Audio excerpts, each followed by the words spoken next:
அமர்ந்திருக்கும் சான்றோர்களுக்கும் மேடையில் அமர்ந்திருக்கின்ற சான்றோர்களுக்கும் என்னுடைய பணிவான வணக்கத்தை தெரிவித்துக் கொள்கின்றேன்.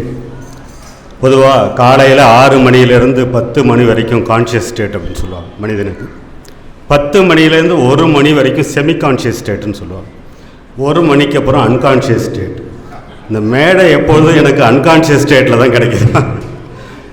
எனக்கு கூடுதல் பொறுப்பு என்னென்னா அவங்கள அசையாமல் மட்டுமல்ல அசந்தராமையும் பார்த்துக்கணும், அந்த பொறுப்பும் இருக்கிறது. இந்த நூல் வெளியீட்டு விழாவில் வரவேற்புரையை சிறப்புரை போல ஆற்றி அமைந்திருக்கின்ற மிகச்சிறந்த வாசிப்பாளர் செந்தில்குமார் அவர்களுக்கும், தொடக்கத்தில் மிக அழகான ஒரு பாடலை பாடி இந்த அரங்கத்தை மகிழ்வுள்ளாக்கிய வீராசாமி அவர்களுக்கும், ஒரு அற்புதமான நாடகத்தை அவர்கள் பேசாமல் அரங்கில் இருப்பவர்களை பேச வைத்த அந்த அற்புதமான கலைஞர்களுக்கும் என்னுடைய மனமார்ந்த வாழ்த்துக்களையும் பாராட்டுக்களையும் முதலில் தெரிவித்துக் கொள்கின்றேன். அப்புறம் இந்த பொள்ளாச்சி இலக்கிய வட்டத்தினுடைய பொறுப்பாளர்கள், அறிவாசான் என்கிற பட்டம் மிக பொருத்தமான அம்சப்பிரியா, அவரால் நிறைய மாணாக்கர்கள் உருவாக்கியிருக்கிறார்கள். அவருக்கும், கவிஞர் பூபாலன் அவர்களுக்கும், சோலை மாலையவன் அவர்களுக்கும், அரங்கில் அமர்ந்திருக்கின்ற ஐயா நாச்சிமுத்து அவர்களுக்கும் என்னுடைய பணிவான வணக்கத்தை தெரிவித்துக் கொள்கின்றேன். எனக்கு முன்னால் பேசி வாழ்த்துரை வழங்கிய சுடரொளி அவர்களுக்கும், மதிப்புக்குரிய நண்பர் அறவொளி அவர்களுக்கும் என்னுடைய வணக்கத்தை தெரிவித்துக் கொள்கின்றேன். எழுத்தாளர்களுக்கு தங்குவதற்கு வீடு கிடைக்கிறதோ இல்லையோ, சிறுகதைக்கு இடம் கிடைக்கிறதா என்று எல்லோரும் படைப்பாளிகளும் ஏங்கி இருக்கின்ற வேளையில் ஒரு பத்திரிகையில், கொலுசு பத்திரிகையில் ஒவ்வொரு இதழிலும் 4 அல்லது 5 சிறுகதைக்கு எடுக்கின்ற ஒரு தாராள மனசு கொண்ட ஆசிரியர் அவர். அவரை இங்கே அழைத்திருப்பதும் வாழ்த்துறை சொல்ல வைத்திருப்பதும் மிக பொருத்தமானது. அவருக்கு என்னுடைய மனமார்ந்த வணக்கங்களை தெரிவித்துக் கொள்கின்றேன். இந்த நூலை எழுதியிருக்கின்ற சகா அவர்களுக்கும் என்னுடைய மனமார்ந்த வணக்கம். நெய்வேலியிலிருந்து எனக்காக பயணித்து இங்கு வரை வந்திருக்கின்ற விட்டி சந்திரசேகர் அவர்களை நான் அறிமுகம் செய்வது என்னுடைய கடமையாகிறது. பொள்ளாச்சியினுடைய விருந்தோம்பல் எனக்கு நெய்வேலியிலேருந்தே தொடங்கிவிட்டது.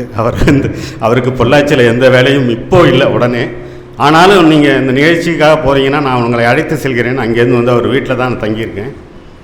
நெய்வேலியில் 35 வருடமாக அவர் வாழ்ந்து இப்போது அடுத்து பொள்ளாச்சிக்கு தான் வரப்போகிறார். மிகச்சிறந்த மேடை பேச்சாளர், கவிஞர், மொழிபெயர்ப்பாளர், நெய்வேலி வாசியாக இருந்து பொள்ளாச்சி வாசியாக மாறப்போகிறார். தமிழ் எத்தனை அழகான மொழி பாருங்கள். வசிப்பதினால் மட்டும் வாழ்வதாகிவிடாது, வாசிப்பதனால் தான் அது வாழ்வதமாகும்.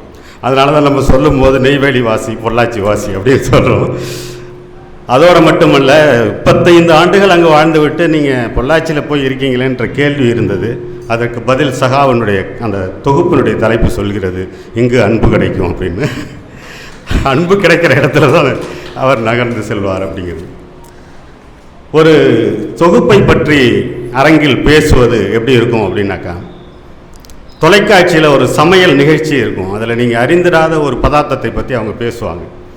அவங்க நடத்துகின்றவர்கள் ரொம்ப பிரமாதமாக இருக்குது, சுவையாக இருக்குது அப்படின்னு அதை சொல்லுவாங்க. நீங்கள் அமர்ந்து கேட்கிறவர்களுக்கு அதனுடைய சுவை என்ன அப்படிங்கிறது ஒரு பெரிய சிக்கலாக இருக்கும். மேடையில் அமர்ந்திருக்கிறவர்களாம் அந்த புத்தகத்தை வாசித்தவர்களாக இருப்பார்கள். அரங்கில் இருப்பவர்கள் பெரும்பாலும் வாசித்தவர்களாக இருக்க மாட்டாங்க. ஆகையினால இந்த பதார்த்தம் எப்படி இருக்கும் அப்படின்னு சொல்கிறதுக்கு வேறு ஒரு பதார்த்தத்தை சொல்லி இப்படி இருக்குங்க அப்படின்னு சொல்கிறோம். திருவையாறு அசாகா அல்வா எப்படி இருக்கும் அப்படின்னா, திருநெல்வேலி அல்வா விட கொஞ்சம் கம்மியாக இருக்கும், ஸ்ரீவில்லிபுத்தூர் பால்வா விட கொஞ்சம் அதிகமாக இருக்கும் அப்படின்னு சொல்கிற மாதிரி தான் இது.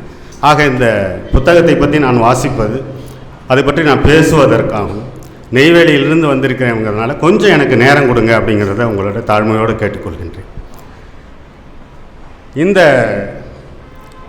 பொள்ளாச்சி இலக்கிய வட்டம் மாதந்தோறும் 2 அல்லது 3 நவீன இலக்கிய புத்தகங்களை, சமகால இலக்கிய புத்தகங்களை அறிமுகம் செய்து நிகழ்ச்சி நடத்துவது என்பது சென்னையில் கூட ஒரு நடக்காத ஒரு விஷயமாக நான் கருதுகிறேன். அவங்க கூட டிசம்பர் மாதத்தில் சங்கீத கச்சேரி நடத்துகிற மாதிரி அவசரமாக புத்தக வெளியீட்டுலாம் நடத்துவாங்க. ஆனால் பொள்ளாச்சி இலக்கிய வட்டம் மாதந்தோறும் இதை நடத்துகின்றோம். பிரிட்டிஷ் ஆட்சி காலத்தில் கேப்டன் ஓஸ்லிங் அப்படின்னு ஒருத்தர் இங்கே இருந்தார், பொள்ளாச்சி சைடில். அவர் அப்போ யூரோப்பில் இந்த ஓக்கு மரங்கள் தட்டுப்பாடாக விளைச்சல் இல்லாதப்போ அவர் என்ன பண்ணார், இங்கே பொள்ளாச்சியிலேருந்து ஆனைமலை போகக்கூடிய வனப்பகுதியில் இருக்கிற பெரும்பாலான தேக்கு மரங்களை எல்லாம் இந்தியன் ஓக்குன்னு சொல்லி வெட்டி ஆயிரக்கணக்கான டன் கப்பலில் ஏற்றி அனுப்பிக்கிட்டே இருந்தார். பிரிட்டிஷினுடைய பெரிய ஆச்சரியம் என்னென்னா, ஒரு கொடுங்கோலன் வந்தான்னா அவனுக்கு அடுத்தது ஒரு மனிதாபிமானி வருவான். அதுதான் அதனுடைய பெரிய ஆச்சரியம். ஹோஸ்லிங்க்கு அப்புறம் இங்கே வந்தவர் ஹியூகோ வூட். அவர் இந்த வனத்தெல்லாம் பார்க்கும்போது கண்ணீர் விட்டார். என்ன இப்படி வெட்டி பாதி வனத்தை காலி பண்ணியிருக்கானே அப்படின்ட்டு. அவர் என்ன பண்ணார், அவர் ஆலோசனைகள் பிரிட்டிஷனுடைய கிழக்கிந்திய கம்பெனிக்கு ஒரு ஆலோசனை எழுதினார். அதாவது இனி மரத்தை வெட்டும்போது 1 அல்லது 2 அடிக்கு விட்டு விட்டு வெட்டணும். அதுபோல் 200-100 வருடங்கள் ஆன பிறகு உள்ள மரங்களை வெட்டணும். ஒரு மரத்தை வெட்டினால் 4 கன்றுகளை நடணும்னு இப்படி சில ஆலோசனைகளை சொன்னால் அப்போ கிழக்கிந்திய கம்பெனி அதெல்லாம் ஏற்றுக்கொண்டது. அதோடு மட்டும் இல்லாமல் ஹியூகோ வூட் என்ன பண்ணார் அப்படின்னாக்கா, அந்த ஆனைமலை பக்கத்தில் ஒரு வீடு எடுத்து தங்கி தினமும் நடைப்பயிற்சி காலையிலையும் மாலையிலும் செல்லக்கூடியவர். அப்படி போகும்போது வெள்ளி பூன் போட்ட நீண்ட கைத்தடியை கையில் எடுத்துப்போ அதனுடைய கூர்மையான பகுதியை வனப்பகுதியில் உள்ள ஈர மணலில் தோண்டி அகழ்ந்து கையில் இருக்கிற விதைகள் எல்லாம் அதில் போட்டு பாதி வனத்தை திரும்பி உண்டாக்கியவர் ஹியூகோ வூட் அப்படின்னு சொல்லுவாங்க. இன்றைக்கி இருக்கக்கூடிய அங்கே காடர்கள்ட்ட போய் கேட்டால் கூட இந்த வனத்தை உருவாக்கியது ஹியூகோ வூட்னு அவர் பேரை சொல்கிறாங்க. பொள்ளாச்சி இலக்கிய வட்டமானது சமகால இலக்கிய நூல்களை, நவீன இலக்கிய நூல்களை இந்த தமிழ் நிலத்தில் அகழ்ந்து விதைத்து ஒரு வனமாக மாற்றிக்கொண்டிருக்கின்றது. அதற்காக பொள்ளாச்சி இலக்கிய வட்டத்துக்கு என்னுடைய மனமாக அந்த பாராட்டுக்களை வாழ்த்துக்களும் தெரிவித்துக் கொள்கிறேன். அடுத்ததாக இந்த புத்தகம் இந்த மண்ணில் வெளியிடுவது அப்படிங்கிறது ஒரு மிக பொருத்தமான ஒரு நிகழ்வாக நான் கருதுகிறேன். உங்களுக்கெல்லாம் தெரியும், கவிஞர்களுக்கும் புலவர்களுக்கும் ஒரு பெரிய கெட்ட பேர் உண்டு. கவிஞர்களும் புலவர்களும் எப்பொழுதும் அரசை பாராடி அரசனை புகழ்ந்து பயிர் வளர்க்கிறவர்கள் அப்படின்னு ஒரு குற்றச்சாட்டு அந்த காலத்திலேருந்து உண்டு. ஆனால் பொள்ளாச்சிக்கு மேலே ஆனைமலை கிட்ட உப்பநாற்றங்கரையில் மாசாணியம்மன் கோயில் அப்படின்னு ஒன்று இருக்குது. அதுக்கு ஒரு ஸ்தல வரலாறு இருக்குது. எல்லா கோயிலையும் இருக்க மாதிரி ஒரு ஸ்தல வரலாறு அதுக்கு உண்டு. அந்த ஸ்தல வரலாறு ரொம்ப வித்தியாசமான ஸ்தல வரலாறு. அதில் ஒரு இலக்கியம் இருக்குது. ஒரு காலத்தில் இங்கே ஆண்டுகிட்டு இருந்த நன்னன் அப்படிங்கிற ஒரு மன்னனுடைய மாந்தோப்பில் இருந்த மாங்கனியை அறியாமல் தின்று விட்டதாக ஒரு பெண் மீது ஒரு கொலை குற்றம் சுமத்தப்பட்டு மரண தண்டனை கொடுத்துட்றாங்க. அப்போ இருந்த புலவர்களை, கவிஞர்கள், சான்றோர்கள்லாம் போய் அந்த அரசன்ட்ட போய் மண்டாடுறாங்க, அந்த தயவு செய்து அந்த பெண்ணை எதுவும் பண்ண வேண்டாம்னு அவன் கேட்காம கொலை பண்ணியிருந்தான். அதனால் அப்போ இருந்த கவிஞர்கள், புலவர்கள் எல்லாரும் பெண் கொலை புரிந்த நன்னனை பற்றி பாடமாட்டோம், அரசனை பற்றி பாடமாட்டோம்னு உறுதி எடுத்த நிலைமை. ஆக புலவர்கள் கவிஞர்கள் மீது ஒரு பெரிய கரை இருந்ததை போக்கிய இடம் பொள்ளாச்சிங்க. அதனால் இங்கே ஒரு படைப்பு வெளியாவதுங்கிறது மிக பொருத்தமான ஒரு விஷயம் அப்படின்னு நான் நம்புகிறேன். பொள்ளாச்சி பற்றியும் பொள்ளாச்சியினுடைய தாய்மொழி பற்றியும் 12ஆம் தேதிக்கும் ஒரு தொடர்பு இருக்கிறது. அது என்ன அப்படிங்கிறத மதியம் நான் நடத்துகின்ற தமிழ் சிறுகதைகள் பற்றியான அமர்வில் அதை பற்றி சொல்கிறேன். ஒருவேளை நீங்கள் கூகுள் பண்ணி அதை தெரிந்து கொண்டாலும் தெரியலாம். பொள்ளாச்சி தாய்மொழி 12ஆம் தேதி என்ன அப்படின்னு நீங்கள் யோசித்து தேடி வைங்க. நான் சகாவினுடைய தொகுப்புக்கு செல்கின்றேன். சகா எனக்கும் நீண்ட நாள் சகா. கேரளத்தில் இடதுசாரி இயக்கத்தில் தோழர்கள் ஒருவருக்கொருவர் சகாவு என்று தான் அழைத்துக் கொள்வார்கள். ஆக சகா என்பவர் ஒரு சக படைப்பாளியாக, சக போட்டியாளராக அவர் பல சிறுகதை போட்டிகளில் அவர் கலந்து கொண்டிருக்கிறார். அவருடைய தொகுப்பு இப்போ தான் வருது அப்படிங்கிறது எனக்கு ஆச்சரியம். அவர் பல வருடங்களுக்கு முன்னாடி அவர் தொகுப்பு வந்திருக்கணும். இதில் உள்ள 16 கதைகளை நான் 3 விதமாக பிரிக்கிறேன். ஒன்று, உறவுகளுக்கு உள்ள இடையேயான சிக்கல், அக்காவாக இருக்கட்டும், தம்பிக்கும், அக்காவுக்கும் தம்பிக்கும், அப்பாவுக்கும் பெண்ணுக்கும், அந்த மாதிரியான உறவு சிக்கல். இன்னொன்று, நம்பிக்கைக்கும் அவநம்பிக்கைக்கும் இடையே இருக்கக்கூடிய ஒரு ஊசலாட்டம். அது மூன்றாவது, அடுத்த தலைமுறை மீது இருக்கின்ற ஒரு நம்பிக்கை. இந்த 3 விதமாக தான் அந்த கதையை நான் பிரிக்கலாம். இந்த மொத்த 11 கதையும் இந்த 3 கேட்டகரியில் கொண்டு வந்துடலாம். இதில் உண்டென்றால் உண்டுன்னு ஒரு கதை இருக்குது. அந்த கதையை பற்றி அறவழி நல்லா விரிவாக சொல்லியிருக்காரு. நான் ஒரு வரியில் சொல்லிடுறேன். 2 நண்பர்களை ஒருத்தன் ஏமாத்திடுறான், தீபாவளி சீட்டு கட்டன்னு சொல்லி ஓடி போயிடுறான். அவனை இவங்க எதேச்சியமாக கொஞ்ச நாள் கழிச்சு சந்திக்கிறான். அவனுக்கு ஒரு கை போயிடுச்சு. அவன் ஹோட்டலில் சர்வராக இருக்கிறான். அதை பற்றி இவன் ஒரு டீ கடையில் உட்காந்து அந்த நண்பர்கிட்ட சொல்கிறான், தெரியுமா உனக்கு, இவனை நாங்கள் பார்த்தேன், அவனுக்கு ஒரு கை இல்லை. அடாடா அப்படின்னு அவர் சொல்கிறாம, அவனுக்கு கை போனால் என்ன, இப்போ நமக்கு என்ன பண்ணார் கண்ட கடவுள் அப்படின்னும் போது அதுக்கு ஒரு சொல்யூஷன் வருது. அவருடைய உறவினர் ஒருத்தர் சொல்லி அவங்களுக்கு ஒரு பெரிய தொகையை கொடுக்குற மாதிரி அவங்கள்ட்ட ஒரு பிஸ்னஸ் பண்ணுறாங்க. ஆக இது அவங்களுக்கு நேர் செய்யப்படுது அப்படின்ற மாதிரி அவர் சொல்கிறார். ஹைக்கூவில் ஒரு பாணி ஒன்று உண்டு. அதாவது ஒரு 3 வரியை சொல்லி அதுக்கு ஒரு தலைப்பை கொடுத்து அதை கோத்து விட்டுருவாங்க. அதாவது மூத்தவள் இருக்கும்போது இளையவளுக்கு மகுடம் அப்படின்னு ஒரு கவிதை இருக்குது. அது அப்படியே படிச்சிங்கன்னா புரியாது. அதுக்கு தலைப்பு வந்து மெட்டி. அந்த பெருவரலில் போகிறதுக்கு பதிலாக அடுத்த வரலில் போகிறதுனால மூத்தவள் இருக்கும்போது அடுத்தவளுக்கு மகுடம் சுட்டுகிறார்கள், மெட்டி தலைப்புன்னு. அதுபோல் இந்த கதைக்குள்ளே வந்து இந்த கதைக்குள்ளே கடவுள் இருக்காரா இல்லையா அப்படிங்கிற கேள்வி நமக்கு இருந்துக்கிட்டே இருக்கும். மனிதனுடைய காலம் வாழ்க்கிற வரைக்கும் அந்த கேள்வி இருந்துக்கிட்டு தான் இருக்கும். அந்த கேள்விக்கு ஏதோ ஒரு விதத்தில் ஒரு பதில் சொல்கிறாரு அவர். உண்டு என்றால் உண்டு அப்படின்னு நினச்சிக்கிங்க அப்படின்னு ஒரு ஆறுதல் சொல்கிறார் அவர். லெபனானில் வந்து முஸ்லானின்னு ஒரு பெரிய பணக்காரன் தான், பெரிய கொடுங்கோலனம். பல பேர்கிட்ட ஊழல் பண்ணி ஏமாற்றி ஏகப்பட்ட சொத்து கணக்கு சம்பாதிச்சு லெபனானில் பெரிய அளவுக்கு இடங்களெல்லாம் வாங்கி பல வீடுகளை கட்டி மாளிகைகளெல்லாம் கட்டி வாழ்ந்தவன். அவனுக்கு ஒரு தனி விமானமே இருந்தது. அவன் என்ன பண்ணான், அவனுக்கு சின்ன வயசாக இருக்கும்போது அவனுக்கு தனக்கு ஒரு கல்லறை கட்டினான். அந்த கல்லறை வந்து சாதாரணமாக இல்லை, மாளிகை மாதிரி பலிங்கி போட்டு இழைச்சி கட்டியிருக்கான். அவன் நான் இறந்த பிறகு இங்கே தான் என்னை புதைக்கணும் அப்படின்னு சொல்கிறான். ஆனால் என்ன ஆயிடுச்சு, அவன் தனி விமானத்தில் பயணிக்கும் போது அந்த விமானம் போய் கடலில் விழுந்து அதோட விபத்தாகி அவன் இறந்து போயிடுறான். பல லட்சம் ரூபாய் செலவு பண்ணி அந்த விழுந்த இடத்துல தேடும்போது விமானத்தினுடைய பாகங்கள் கிடைச்சதை தவிர கடைசி வரை அவனுடைய உடம்பு கிடைக்கவே இல்லை. எபுல் புஸ்லானியோடைய கோடிக்கணக்கில் கட்டி வைத்த மாளிகையில் கல்லறையில் கடைசி வரை அவனுடைய உடம்பு புதைக்கவே படவில்லை. சொன்னோடனே நம்ம எல்லாம் சொன்னோம், பார்த்தீங்கள கடவுள் இருக்கான்ல, சும்மா இல்லை, புதைச்சிட்டான்ல, உடம்பே கிடைக்காத மாதிரி பண்ணிட்டான்ல அப்படின்னு. ஆனால் நம்பிக்கை இல்லாதவன் என்ன சொல்லுவான், ஐயோ அப்படி பார்த்தா இந்தியாவில் அரபிக்கடல்லையும் வங்காள விரிகடாவிலையும் இங்கே தண்ணி எங்கே இருக்கும், ஊழல் பண்ண அரசியல்வாதியோட பணம் தானே கிடக்கும் அப்படின்னு சொல்லுவான். ஆக இந்த நம்பிக்கை இன்மைக்குமான ஒரு ஊசலாட்டம் நமக்குள்ளே எப்பயுமே இருக்கும்.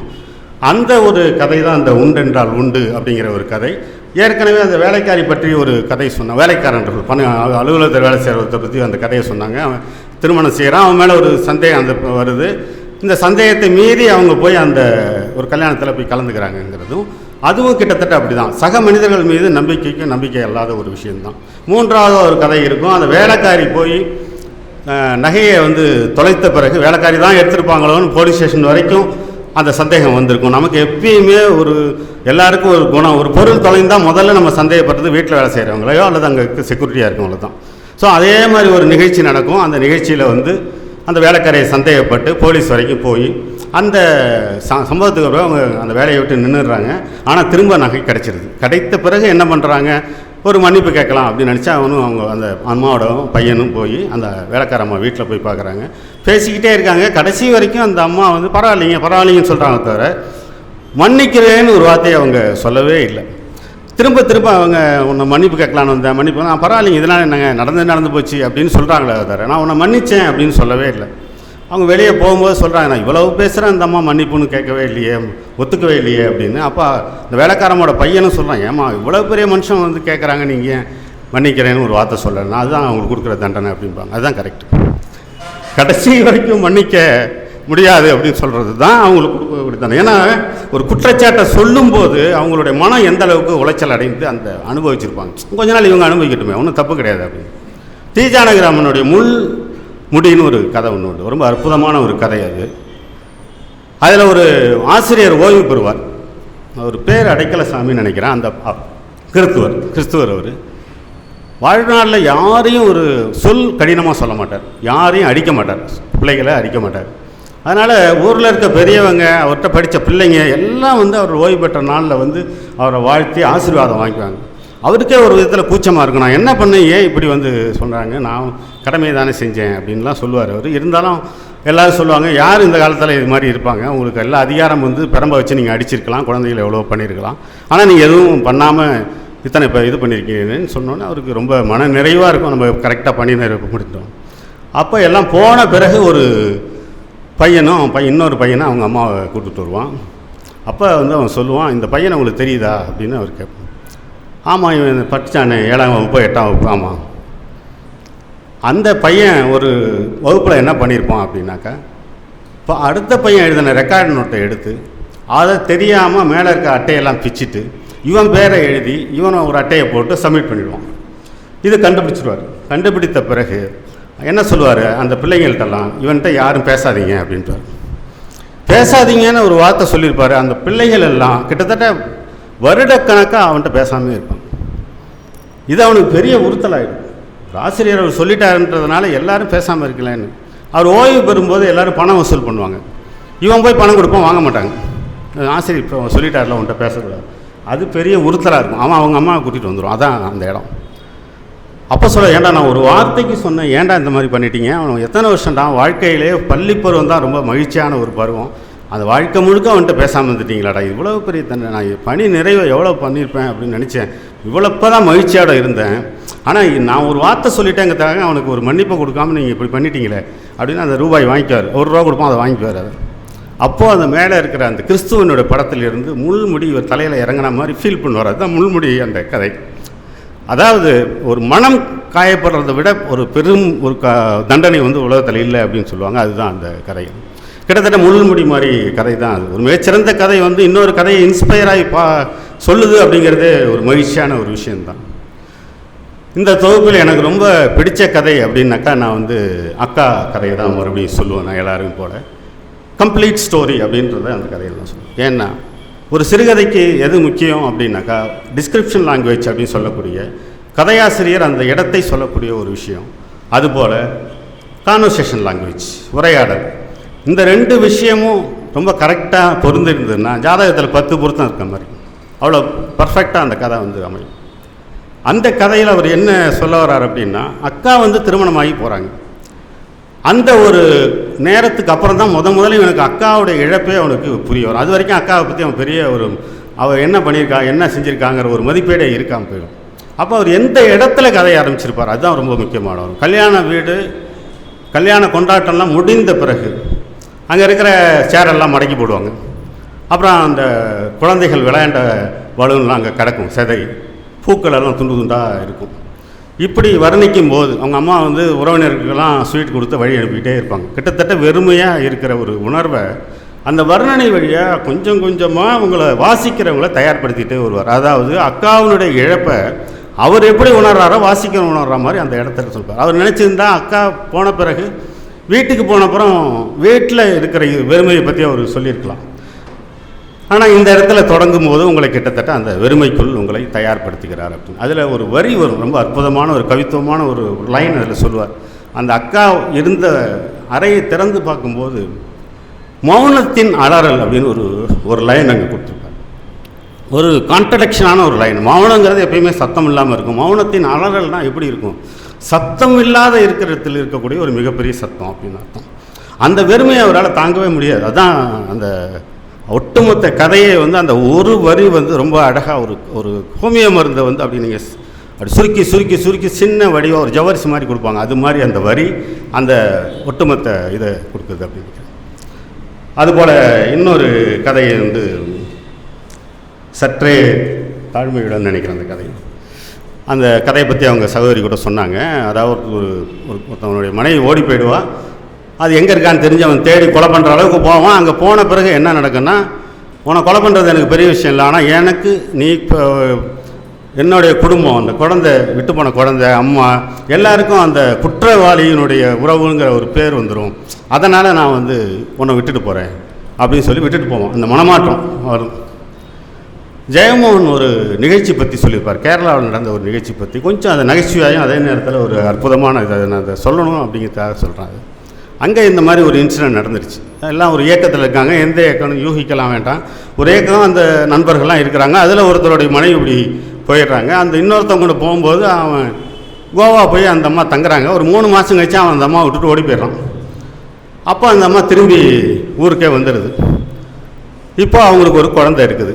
இந்த அவர் கூட இருக்கிற நண்பர்கள்லாம் என்ன முடிவு பண்ணுறாங்க அப்படின்னா, சரி போனது போச்சு, அந்த அவங்கள பேசி அவங்க 2 பேரையும் சேர்த்து வச்சுருவோம் அப்படின்றதுக்காக எல்லோரும் ஒரு ஒத்திகை பார்க்குறாங்க, என்ன பேசலாம் அப்படின்னு. அதை கணவன்ட்டையும் மனைவின்ட்டையும் பேசுறதுக்கு இவங்க தயாராகிறாங்க. ஏதாவது தப்பாக நினச்சிக்க போகலாம், கோவப்பட்டுற போகலாம் அப்படின்ட்டு. ஒரு குழந்தை இருக்குது, நீங்கள் போனது போச்சு, சேர்ந்து வாழ்ந்தீங்கன்னா அந்த குழந்தை நல்லது, நாளைக்கு ஒரு திருமணம் நடந்தாக்கா அதுக்கு அப்பா அம்மா யார் இருப்பா, அதனால் இதெல்லாம் மனசில் வச்சுக்காம நீங்கள் வந்து ஒன்றா சேரணும் அப்படின்னு இவங்கெல்லாம் பேசி வச்சுட்டு அவங்க 2 பேரையும் கூப்பிடுவாங்க. கூப்பிட்ட பிறகு இவங்க எப்படி ஆரம்பிக்கனே புரியாது. டீ சாப்பிடுங்க, உட்காருங்க, எல்லாம் சொல்லிக்கிட்டே இருப்பாங்க. அந்த கணவன் என்ன பண்ணுவார், இது உண்மையாக நடந்த விஷயம்னு அவர் சொன்னார். அவன் என்ன சொல்லுவான், இதை பாருங்க அவர்கிட்ட சொல்லுங்கள், இன்னொரு தரம் இந்த மாதிரி பண்ணால் மனுஷனாக இருக்க மாட்டேன், பொறி போட்டுருவான், நான் ஒழுங்காக என் பின்னாடி வர சொல்லுங்கள் அப்படின்ட்டு போயிட்டே இருப்பான். இந்த 2 பேரும் ஒத்திகை பார்த்து இவ்வளோ தயாரிப்போடு இருக்கும்போது அவர் ஜஸ்ட் லைக் தட் அந்த விஷயத்தை பெரிய விஷயம் இல்லை அப்படின்ட்டு அவர் போயிட்டே இருப்பார். அவர் இதை ஒரு நகைச்சுவை. என்னென்னா மனித மனம்ங்கிறது நாம் நினைக்கிற மாதிரி அவ்வளோ ஒன்றும் பெரிய கொடூரம் இல்லை, எல்லா இடத்துலையும் அன்பு கிடைக்கும் அப்படிங்கிறதுக்கான ஒரு விஷயத்தை தான் அந்த கதையில் சொல்ல வரேன். கதைகளுக்கு நடுவே அவர் சொல்லக்கூடிய வர்ணனைகள், அந்த உண்டென்றால் உண்டு அப்படிங்கிற கதையில் ஒரு வர்ணனை இருக்கும். அது ரொம்ப முக்கியமான ஒரு விஷயம். என்னென்னா அந்த விஷயம் வந்து அந்த கதையை வந்து எவ்வளோ சுவாரஸ்யமாகுதுன்னு, தேநீர் கடையில் உட்காந்து பேசிகிட்டு இருப்பாங்க. பகடா வாங்கி 2 பேரும் சாப்பிடுவாங்க. அவர் பகடா தட்டை எடுத்து வச்சுக்குவார். முதல்ல எடுத்து அந்த பகடாவை கையில் விட்டு அப்புறம் எடுத்து சாப்பிடுவார். அதுக்கப்புறம் தூளாகிடும் இல்லையா, தூளானப்புறம் அந்த பேப்பரை கொட்டி அதை அப்படி கொஞ்சம் கசக்கி அப்படி சாப்பிடுவாங்க. அது சாப்பிட்டு முடிச்சப்பறம் அந்த பேப்பரை உருட்டி அப்படி சுண்டுறது. இதை வந்து உரையாடல் நடுவு அங்கங்கே அப்படியே கொடுத்துட்டே வருவார். நீ கதையை முடிக்கும் போது உங்கள் கையை மோந்து பார்த்தீங்கன்னா பகடா வாசனை அடிக்கும். அந்த மாதிரி அந்த மாதிரி. ஆக ஒரு கதையினுடைய பெரும் வலு அப்படிங்கிறது அந்த கதையினுடைய வர்ணனையில், அந்த உரையாடலில் நிறைய இடங்களில் வந்து நட்பே அப்படின்லாம் சொல்லியிருப்பார். அது ஒரு பெரும் ஆவல். நாம் ஒரு சொல்ல வந்து புழக்கத்துக்கு கொண்டு வரோம் அப்படிங்கிறது ஒரு வசனகர்த்தாவோட கையில் தான் இருக்குது. நீங்கள் அதிகமாக கேள்விப்பட்டிருக்கிற நான் ஒரு தடவை சொன்னால் 100 முறை சொன்ன மாதிரிங்கிறத பாலகுமாரன் தான் எழுதினார். நிறைய பேருக்கு பாலகுமாரன் எழுதினான்னு தெரியாதுனா ரஜினிகாந்த் சொல்லிக்கிட்டே இருப்பார். அது மாதிரி ஒரு சொல்லை பழக்கப்படுத்துவது, புழக்கத்தில் கொண்டு வருவது அப்படிங்கிற மாதிரி சகா வந்து பல சொற்களை வந்து அதில் பயன்படுத்துவார். ஸோ நட்பே, என்ன நட்பை சொல்கிற அப்படிங்கிற மாதிரி. இந்த சொல் பழகுச்சுன்னா நட்பு வந்துடும் நமக்கு, அப்புறம் மச்சி போயிடும். அது மாதிரியான ஒரு ஆவல் தான் அந்த மாதிரியான ஒரு இருக்குது. இது 11 கதைகள்னு சொன்னாங்க. அவர் என்னட்ட ஒரு டீடைப் பண்ணி கொடுக்கும்போது 13 கதைகள் இருந்தன. அதில் ஒரு முக்கியமான ஒரு கதை வந்து அவர் இதில் சேர்க்காம விட்டுட்டார். அது சொல்வதற்கு எளிதான கதை. அதை நான் குறுங்கதைன்னு சொல்லுவேன். அந்த கதையை உங்களுக்கு சொல்கிறேன். ரொம்ப சுவாரஸ்யமான கதை. அது சொல்வதற்கும் கேட்பதற்கும் அற்புதமான ஒரு கதை. ஒரு ஒரு அந்த காலத்து மன்னர் நரசிம்ம பூபதின்னு அவர் பேர். அவர் என்ன பண்ணுறார், அமைச்சரை கூப்பிட்டு உடனே அந்த அந்தப்புறத்தை காலி பண்ணிவிடு, அங்கே இருக்கிற பொண்ணுங்களாம் வெளியே அனுப்பிட்டு அப்படின்னு சொல்லுவேன். அமைச்சருக்கு அப்புறம் என்ன திடீர்னு சொல்கிறீங்க, வழியாக நம்ம வந்து இது பாரம்பரியமாக அந்தப்புறம் இருக்கிறது தானே, சொல்கிறது கேளியா, முதல்ல போய் மூடு, எல்லா பொண்ணையும் அனுப்பு அப்படின்னு. ஏன்னா இவ்வளோ நாள் நல்லா தானே அந்த என்ன இப்படி சொல்கிறாரு அப்படின்ட்டு வருவாங்க. அப்போ அந்த எதிர்த்தாப்பில் அந்த மகாராணி வருவாங்க. அந்த மகாராணி கேட்பாங்க, என்ன அவசரமாக ஓடிக்கிட்டே இருக்க அப்படின்னு. அப்போ சொல்லுவார், என்னத்தில் திடீர்னு ராஜா கூப்பிட்டாரு, அந்தப்புறத்தெல்லாம் மூடுங்கிறாரு, பொண்ணுங்கள்லாம் அனுப்புன்னு சொல்கிறாரு. நீங்கள் கல்யாணம் பண்ணி வந்த பிறகு தான் திடீர்னு இப்படி சொல்கிறாரு, என்ன ஆச்சுன்னு. இல்லை ஒன்றும் இல்லை, நான் கல்யாணம் பண்ண பிறகு எனக்கு ஒரு தனியாக ஒரு அந்தப்புறம் வைங்க, அதே மாதிரி வயதான இளம் வயது ஆண்களெல்லாம் அதில் கொண்டு வந்திருக்கேன், வாலிபர்கள்லாம் கொண்டு வாங்கன்னு சொன்னேன். அதனால தான் அவர் அந்த அந்தப்புறத்தை காலி பண்ணிட்டார் அப்படின்னு. ஒரு படைப்பாளியினுடைய மிக முக்கியமாக இந்த இடத்தை யாரும் அதிகம் சிந்திக்க மாட்டோம். நமக்கெல்லாம் அந்தப்புறம் இருக்குதாமா, அப்படி தானே வழக்கம் தானே, அப்போலேருந்து அப்படி தானே இருக்குது அப்படிங்கிற மாதிரி மனநிலையிலே இருப்போம். அங்கே ஒரு மாற்று சிந்தனையை உருவாக்குறது தான் படைப்பாளியோட. புதுமைப்பித்தனுடைய சாப விமோசன கதை வந்து ரொம்ப அற்புதமான கதை. அந்த கதையில் அப்படி தான் அந்த ராமன், அவங்க கேள்விப்பட்டிருப்பீங்க, கால்பட்டு அகலிகை வந்து கல்லிலிருந்து மறுபடியும் உயிர் பெற்றாள் அப்படின்னு ஒரு நீங்கள் அந்த மித்து இருந்து அந்த கதை இருக்கும். அது அவர் சாப விமோசனத்தில் என்ன எழுதியிருப்பார்னா, அந்த உயிர் பெற்று வந்த பிறகு அகலிகை வந்து சீதையை சந்திப்பாங்க. நம்ம எங்கன்னா வனத்தில் வந்து இருக்கும், ஏன் இங்கே வந்திருக்கேன்னு. இல்லை ஊரில் ஒரு பிரச்சனை, எல்லோரும் வந்து நான் அங்கே அசோகவனத்தில் இருக்கும்போது ஏதாவது முறை தவறி போனோம் அப்படிங்கிறதுன்னு சந்தேகப்பட்டாங்க. அதனால் என்னை ராமன் வந்து தீக்குளிக்க சொன்னார், அதனால் நான் நீ சொன்னானா அவர். அதுக்கு முன்னாடி ராமன் எப்படி இருக்காருலாம் கேட்பார். அதுக்கப்புறம் அப்படியா சொன்னான் அப்படிங்க. ஆமாம் அப்படி நீ குளிச்சு, ஆமாம், என்ன அநியாயமாக இருக்குது, இப்படி ஒரு ஆள் சொல்லிட்டானே, இவன் சொல்லி நான் கால்பட்டு நான் கல்லானதுக்கு திரும்பி அவ்வளவன் மறுபடியும் அகலியை கல்லானாலும் கதையை முடிச்சிருப்பார். இந்த கதையை எழுதினப்புறம் ஏகப்பட்ட எதிர்ப்பு அவருக்கு. ராஜாஜி இவருக்கெல்லாம் யார் இந்த அதிகாரம் கொடுத்தார்கள்னு புதுமைப்பித்தனை திட்டினாங்க. ஆனால் புதுமைப்பித்தன் நிற்கிறார், ராஜாஜி நிற்கல. படைப்பாளியினுடைய பணி ஒரு மாற்று சிந்தனையை உருவாக்குவது அப்படிங்கிறது தான். ஒரு நீண்ட நேரம் எடுத்துக்கொண்டாலும் அந்த படைப்பாளி கொடுக்க மரியாதை, அந்த கதைகளை பற்றி நாம் பேச வேண்டும் அப்படிங்கிறதுனால நான் கொஞ்சம் நேரத்தை எடுத்துக்கிட்டேன்.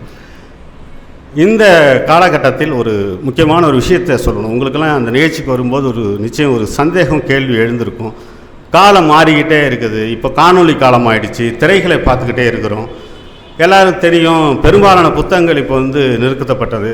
ஆனந்த விகடன்லேருந்து 70% ஊழியர்கள் பணி நீக்கம் செய்யப்பட்டிருக்கிறார்கள்.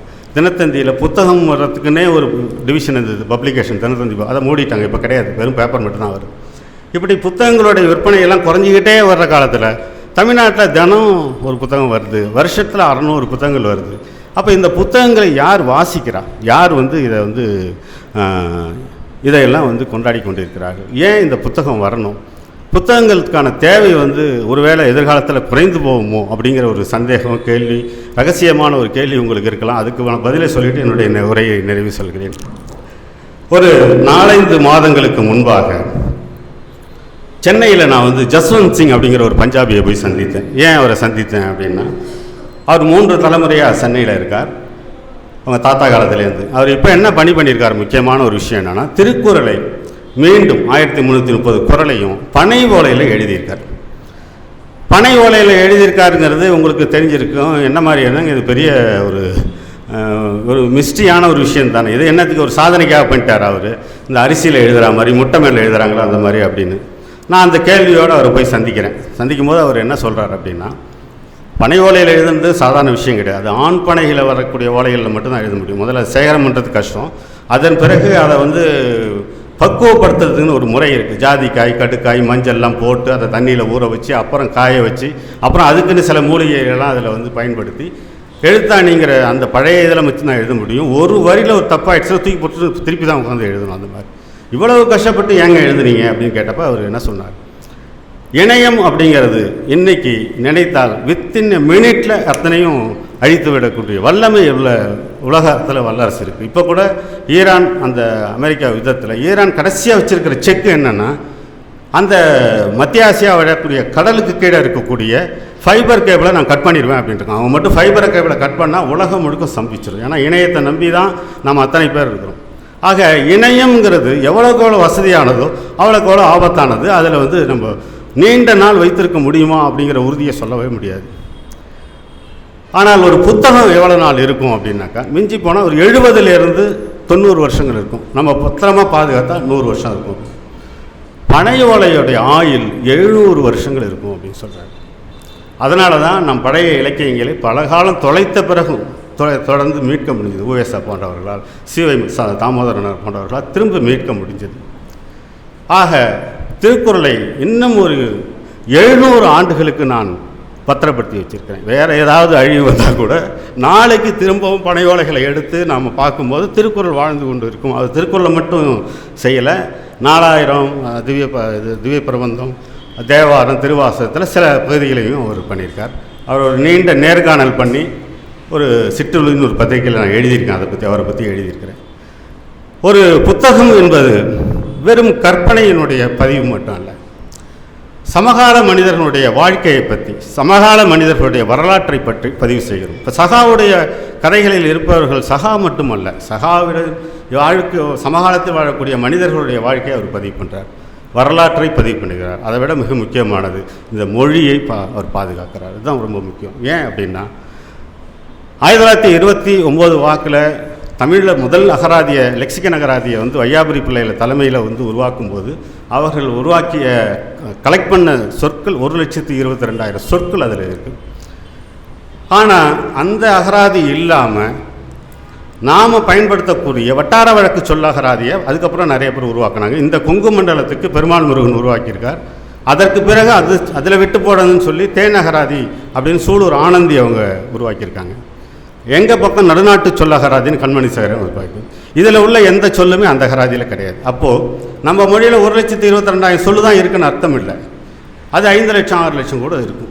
ஆனால் நம்ம அன்றாட வாழ்க்கையில் வந்து எவ்வளோ சொற்கள் பயன்படுத்துகிறோம் அப்படின்னாக்கா, ஒரு 5000லேருந்து 10,000 சொல் தான் சாதாரண மனிதர்கள் பயன்படுத்தி கொண்டிருக்கும். ஆனால் படைப்பாளி தான் அதை போல் 5 மடங்கு சொற்களை தன்னுடைய படைப்புகளை பயன்படுத்துகிறான். ஆக ஒரு மொழியை பாதுகாத்து அடுத்த தலைமுறைக்கு கொண்டு செல்கின்ற ஒரு பணியை படைப்பாளி சத்தம் இல்லாமல் செய்துக்கிட்டு இருக்கான். அவன் தான் பதிவு பண்ணிக்கிட்டே போயிட்டே. ஆக இந்த புத்தகம் வெளியிடப்படுவது என்பது ஒரு 100 ஆண்டு காலத்துக்கு இந்த மொழியை பாதுகாப்பதற்கான ஒரு பணி அப்படின்னு சொல்கிறேன். அந்த வகையில் 100 ஆண்டு காலம் இந்த மொழியை, இந்த மக்களுடைய பண்பாட்டை, கலாச்சாரத்தை பதிவு செய்வதற்கான முயற்சியாக படைப்பை வெளியிட்டிருக்கின்ற சகாவை என்னுடைய மனமான பாராட்டி, அவர் இன்னும் 100 புத்தகங்களை வெளியிட்டு இதே போன்ற ஒரு பல விழாக்களை அவர் கொண்டாட வேண்டும் என்று சொல்லி இந்த வாய்ப்பினை அளித்த எழுத்தாளர் சகா அவர்களுக்கும், பொள்ளாச்சி இலக்கிய வட்டம் அவர்களுக்கும், இவ்வளவு நேரம் பொறுமையாக காத்து கேட்டுக்கொண்டிருந்த உங்களுக்கும் என்னுடைய நன்றியை தெரிவித்துக் கொள்கிறேன். நன்றி, வணக்கம்.